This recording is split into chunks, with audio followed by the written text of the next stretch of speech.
Hello, we're back for another episode of Uncanny Oddities. Tonight, we're going to be talking about tulpas and ghosts. So, let's start off with tulpas.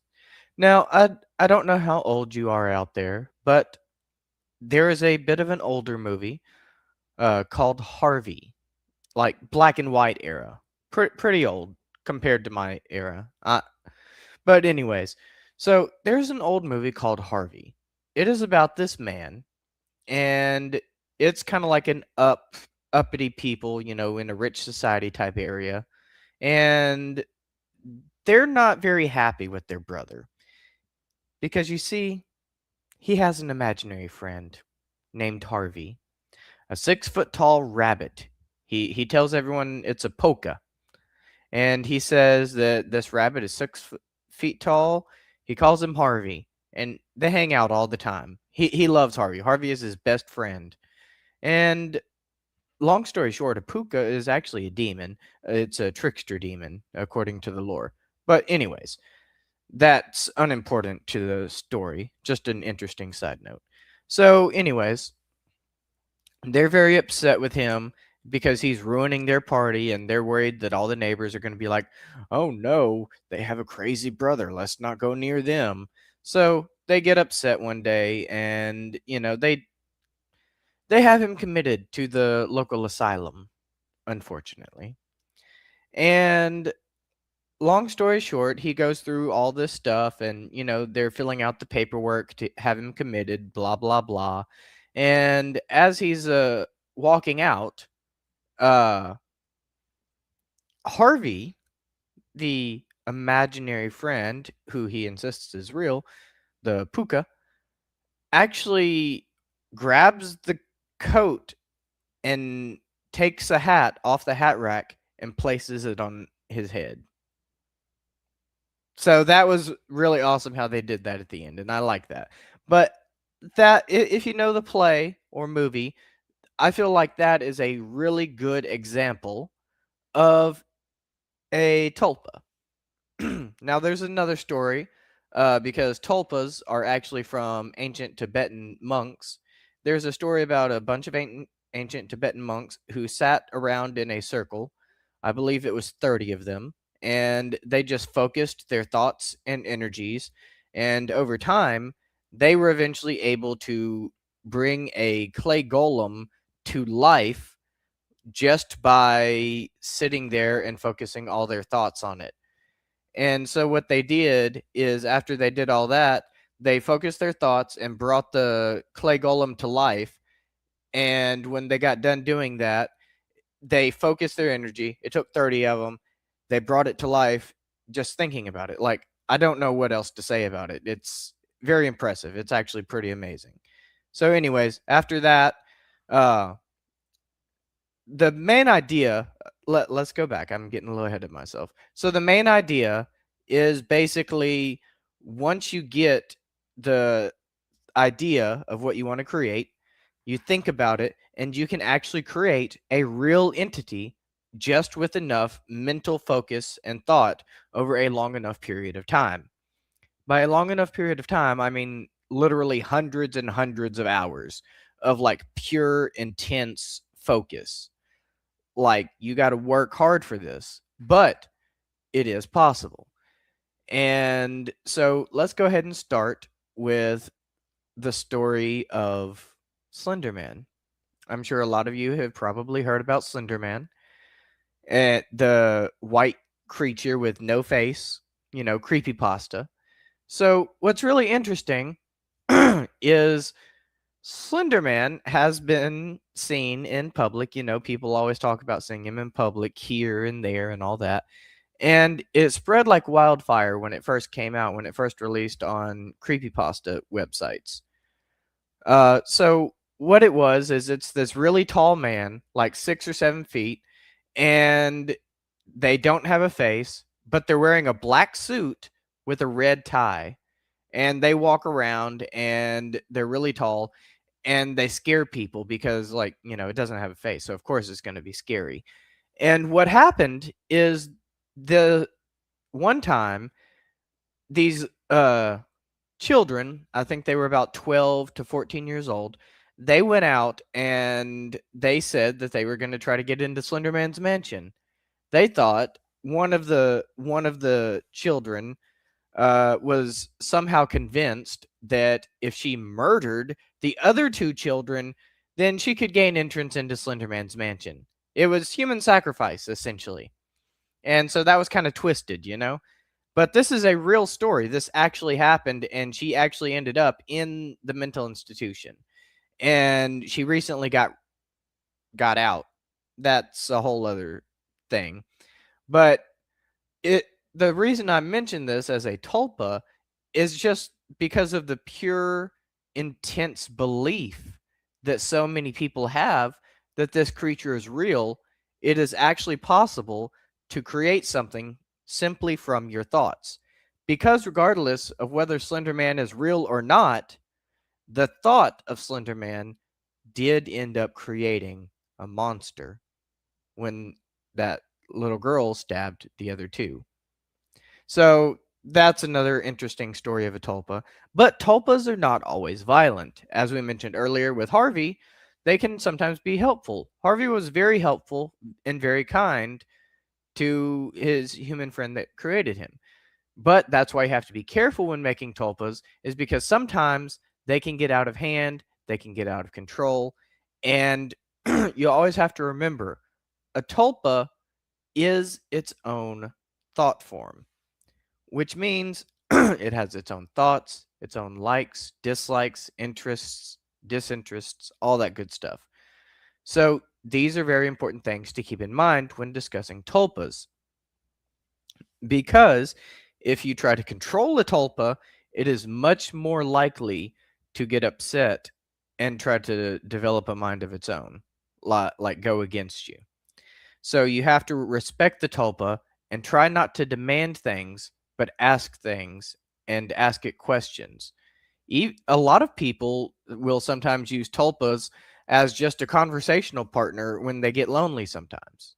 That's a common thing that people have done. And there are other areas of tulpas, and I'm sure you've heard of other areas of tulpamancy, and I'm just going to leave it at that. I'm not even going to mention those other than saying that they exist. Because some of it gets kind of weird, and I'm not trying to talk about that. I'm trying to stick to the interesting parts that are not weird. So let's go ahead and discuss how to create a tulpa. Yes, I said it's, intense focus and thoughts, but there's more than that. Another important aspect of creating a tulpa is to have a sigil. And what you do is you put the sigil on a piece of paper, a rock, some wood, whatever feels sacred to you. You draw your sigil on whatever. I'll say a piece of paper in this example, okay? And then you put it in a place that feels central to your life, but also private. And when you do this, you stare at the symbol or sigil, you stare at it, and you just think about your tulpa. You need to give it an archetype. Is it going to be a protector, a teacher? Is it going to be like a guardian, a guider, someone who guides you? What kind of tulpa do you think you're trying to create here? And then you get the sigil, you stare at the sigil thinking about your tulpa, and you give it a name. And then you have to feed it thoughts and energy, and you have to let the tulpa become. You have to let it exist, and you have to believe in it. Believing in it is key. And when you do, just think, okay, what do you like? What's your favorite color? What kind of foods do you like? Not you as the person, but as the tulpa. Ask your tulpa these questions and wait for a response. The response may not always come in words. Sometimes it may come in resonance. You may just feel the reply in here, inside somewhere. You may just feel the reply. And then once you get all this done, you do this for hundreds and hundreds of hours, and you just have to feed it thoughts. And it works best if you put yourself within a circle or a triangle of candles, rocks, stones, or salt. Those are some of the most common, but truly anything which feels sacred to you personally will work. It's about resonance more than and ritual more than the actual object itself. And once you've done all this throughout hundreds and hundreds of hours, and I do mean decades, like most, even ancient Tibetan monks will study this and research this topic for multiple decades before even they attempt to do something like this. And as I said earlier, sometimes tulpas can gain a mind of their own. They can become unstable. So if you do something like this, you have to be extremely careful. And you can't do it unless you're in a proper mental area. I'm just going to leave it at that because it requires a lot of mental clarity. And anything that is going on in your head could affect the tulpa which you create. Now, let's go over to ghosts. Because a tulpa is an imaginary friend, essentially. So, could a ghost also be an imaginary friend? Are ghosts real or false? That is a question that has been up for debate for a long time. If ghosts are even real. So, what we tend to believe here at this Uncanny Earth, I think we can all agree on this one. And, because we've discussed ghosts on the show before. And I think we're all open to the possibility that they might be frequencies. Ghosts, death echoes, the loops. If you know anything about occultism and all that, you've probably been made aware of death echoes, which are when a ghost dies a particularly violent or gruesome death. Sometimes they can be left on what is known as a death echo, where they just are forced to live the moment of their death over and over for all eternity on an endless loop. And it's a really sad way for a ghost to end up. Now, you know about vengeful spirits. They typically die a gruesome death, typically involving murder. And then what they do is they like to come back and try to get revenge on those who killed them or wronged them or whatever. Now, one thing that's interesting is ghosts can speak over the radio, right? EVP, electronic voice phenomena. So it's interesting to me that people use electronic devices and often radios to pick up the voices of ghosts because when they use radios specifically, they have to tune the radios to specific frequencies in order to pick up the voices. And I think a lot of it also has to do with energy because, when something happens that, involves the death of a person, it tends to put off a lot of, spiritual energy one way or another, Even peaceful death can still put off, a massive amount of spiritual energy just because death is involved. And so sometimes that's why these places get haunted. Not because they're necessarily spirits, not because they're not, but maybe it's just the energy of that person living out their life or living out their final moments, whichever it may be.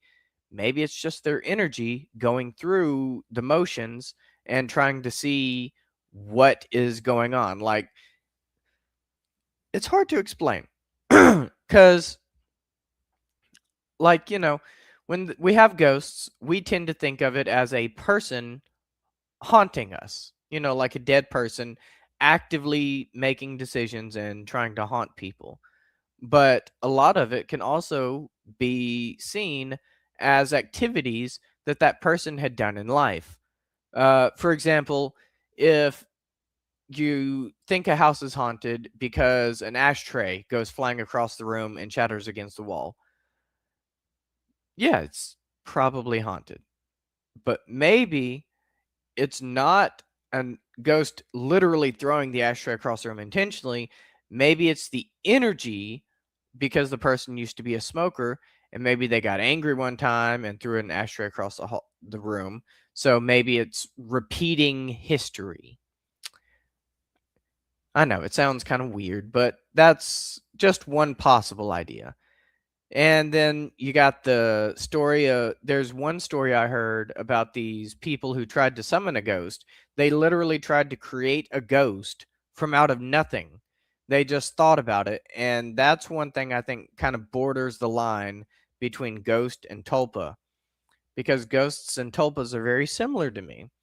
Because would one thing that we've discussed a few times on the show before is if someone knew nothing about the history of a haunted location, would they still experience a haunting at that location?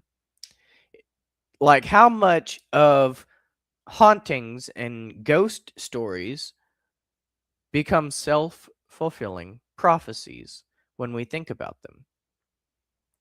But there is also some science that suggests that a soul weighs 21 grams. There was a movie called 21 Grams where they supposedly weighed a soul. And this is complicated because I've heard contradictory things about this. I've researched this dozens of times and I cannot come to a real conclusion one way or the other if this is real or just a Hollywood movie. But my understanding from everything I've researched, I believe that this was real science, a real experiment that actually happened, and then they made a Hollywood movie about it, and then they tried to say, oh, it's just a Hollywood movie. Don't pay attention. Yeah, that's not real. But anyways, the story was they did an experiment and they had multiple people who were already, close to dying, and they put them on these gurneys, these weight tables, these tables that had weights on them, okay? And when they passed away at the exact moment of their death, and yes, they did account for the difference in the weight of voiding their bowels. They did account for that weight. And when they took out that weight, they found a difference of 21 grams, and thus they decided that a human soul weighs 21 grams. And according to science, matter can be neither created nor destroyed, the law of conservation of energy and mass. So that basically says that when we die, we transform. We don't ever die. Humans, according to science, are technically immortal because matter, hi, I'm matter, physical objects right here, see, physical objects can be neither created nor destroyed. It can only change form. So nothing has ever died. Truly, it has changed form, become a different type of energy.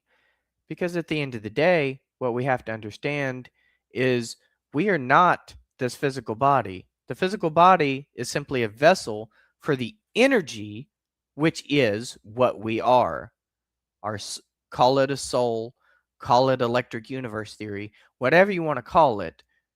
The thing powering our body is who we are. The body is simply a vessel, but the important part is the thing that powers it, the energy from within that makes it all work. In a car, you use gas. In an electric car, you use electricity. In a human body, you use a soul, spiritual energy, chakra, whatever you want to call it. That's what you use. And that's how you power this body that we go through life in.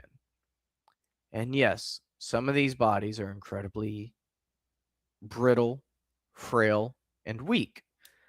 But that's all the more reason to work hard throughout your life so that you can understand how to advance into higher dimensions and advance in your growth.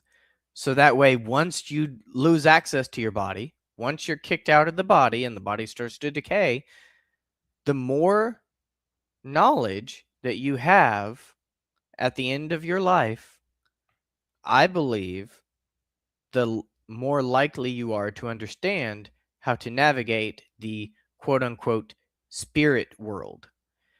And of course, there are actually some movies that kind of dig into that a little bit in horror movies. That is a popular topic, the spirit world.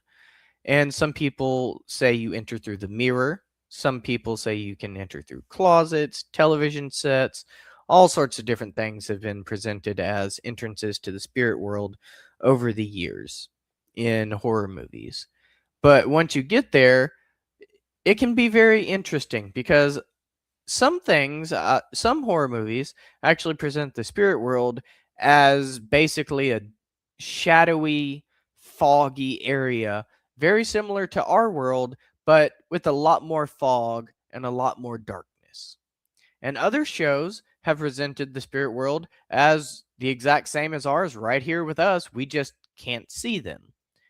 But there's some interesting interpretations of ghosts, spirits, tulpas, and all this. So, these have been my thoughts on tulpas and ghosts. So, thank you all for coming to hang out, and we will see you next time. And as always, stay uncanny.